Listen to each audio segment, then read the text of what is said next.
बिहार की राजनीति में भूचाल आ गया। भूचाल इस प्रकार आया है कि बिहार के मुख्यमंत्री नीतीश कुमार जी संयोजक बने हैं, मतलब कि सभी को मिलाकर और विपक्ष को एकजुट करने का जिम्मेदारी बिहार के मुख्यमंत्री नीतीश कुमार जी के ऊपर दे दिया गया है। अब नीतीश कुमार जी सबको मिलाकर इलेक्शन लड़ेंगे। विपक्ष में अपोजिशन का लीडर अभी नहीं तय हुआ है कि कौन बनेगा, वो आसाम में फिर हो सकता है कि तय हो, लेकिन अभी संयोजक बनाया गया है नीतीश कुमार जी को। लेकिन इससे पहले ही विवाद खड़ा हो गया।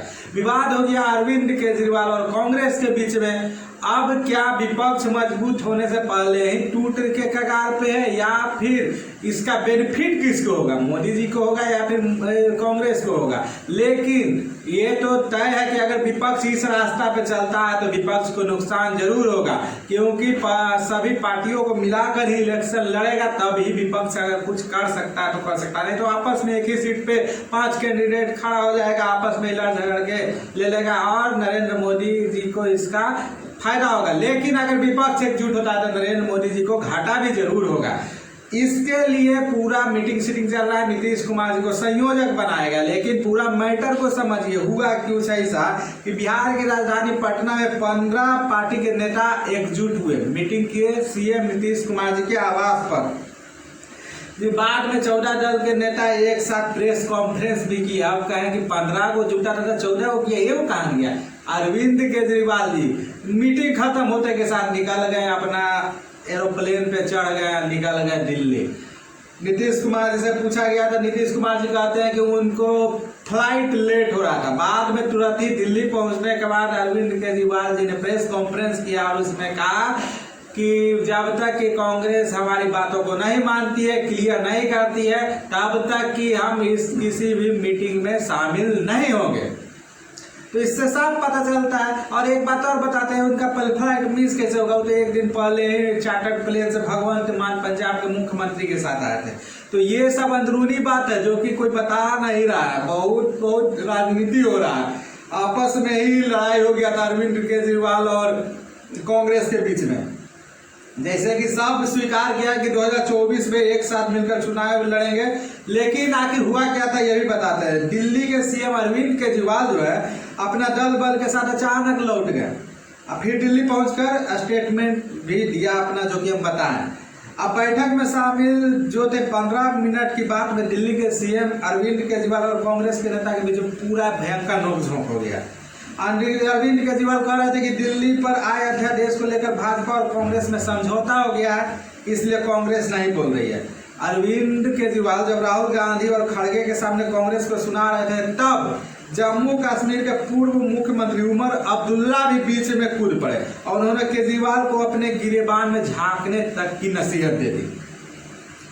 हालांकि बाद में सीनियर लीडर ने मौके की नजाकत को समझा और माहौल को शांत कराया। ममता बनर्जी ने कहा कि बैठक का ये एजेंडा नहीं है, कांग्रेस और केजरीवाल अलग से चाय पर बैठे या चुस्की लेते के साथ इस मुद्दा को सॉल्व करें। बैठक खत्म होते ही निकल गए थे अरविंद केजरीवाल। अब इसमें बात है कि नीतीश कुमार के बयान के चंद मिनट के बाद भी केजरीवाल ने भी प्रेस कॉन्फ्रेंस किया दिल्ली, जिससे कि स्पष्ट हुआ कि नीतीश कुमार जी बात को टाल रहे थे कि उनका फ्लाइट मिस हो रहा था। अब इसमें बात क्या है कि बैठक में जो भी लोग शामिल थे, केजरीवाल ने अपने स्पीच के शुरुआती केंद्र सरकार का अध्यादेश का मुद्दा उठाया था। जैसे ही बैठक शुरुआत हुआ, अरविंद केजरीवाल अपना अध्यादेश पे शुरुआत किया। उन्होंने कांग्रेस से भी राज्यसभा में इसका विरोध करने के लिए कहा, लेकिन कांग्रेस की तरफ से इस पर कोई संकेत नहीं मिलने पर उन्होंने कहा कि बीजेपी और कांग्रेस के बीच इस मुद्दे पर सेटिंग हो गई है। साफ साफ उन्होंने मीटिंग में ही कह दिया।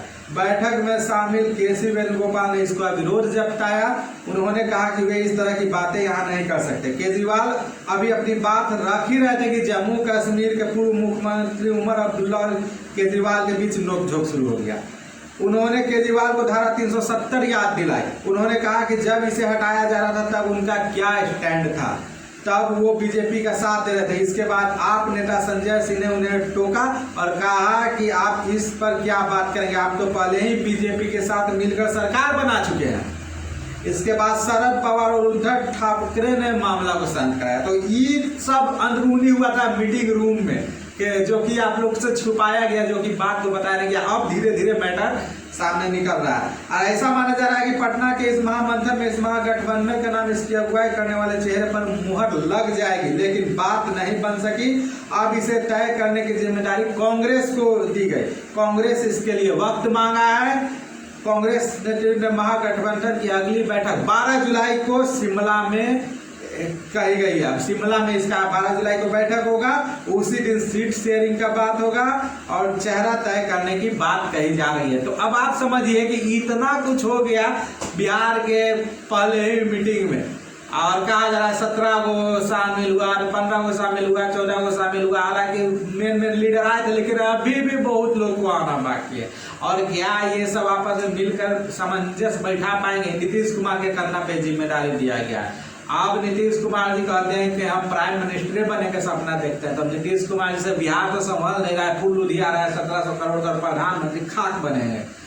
अब इसमें विपक्ष का अगर मान लिया जाए कि प्रधानमंत्री बनता है, 40 गो सीट है, 40 गो सीट में 20 गो बिहार में 40 गो सीट है एमपी का, मान लिया जाए आरजेडी या कांग्रेस और इसमें नीतीश कुमार जी में अगर गठबंधन है तब सबको सीट मिलेगा। तो ये होगा, मान लिया जाए आरजेडी या जदयू 20-20 को लेगा तो कांग्रेस घंटा लेगा।